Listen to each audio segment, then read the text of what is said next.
Hello, welcome to HR from my shed with Julie from JGHR Solutions Limited. Let's talk about flexible working in the workplace. Now, you all will have a policy, I'm sure, about what currently happens with flexible working requests and what rights employees have. That's going to change.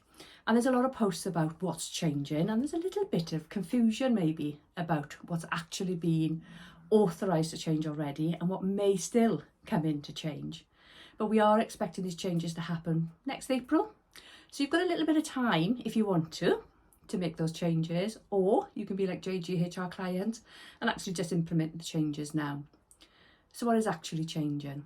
So what we know is at the moment, today, an employee needs to have 26 weeks continuous service. They can put in a flexible working request once every 12 months. Employers, you have 3 months to consider that request, including any appeal. And of course, there are 8 genuine reasons why an employer can refuse a request. And it's very important to remember that it's the right to request, not the right to have. But we would hope that employers are really sympathetic and will always follow a fair process. So that's where we are today. What's changing is that the timescale. So going forward, you will have 2 months to do the process. Employees can increase the amount of requests that they put in. So going from once every 12 months to 2 every 12 months.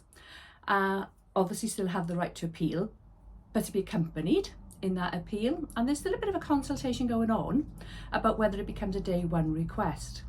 Now, as I referred to a bit earlier on, with JGHR clients, we don't wait for legislation to make a change. So I'm in the process of updating all the policies for my clients, and we're actually going to take on board all of the changes now, because if we reflect on what we've done in the past with flexible working requests, we're actually been following those guidelines anyway. Okay, so we very rarely, if at all, would we refuse a request because somebody hadn't worked for us for 26 weeks. We would always act quite promptly, probably still way within that 2 month, the new 2 month limited. And with most meetings, if somebody genuinely needs somebody to accompany them, we allow it. We are transparent. We want our employees to be supportive. So make sure that you get your policies updated. Make sure that your managers understand the process, because this is a law. So you do have to follow it. And actually it's a good one, because it does make sure that everybody is treated fairly and consistently. So that's the flexible working changes. That's it from JGHR and HR from my shed. If you've got a topic you'd like me to cover, let me know.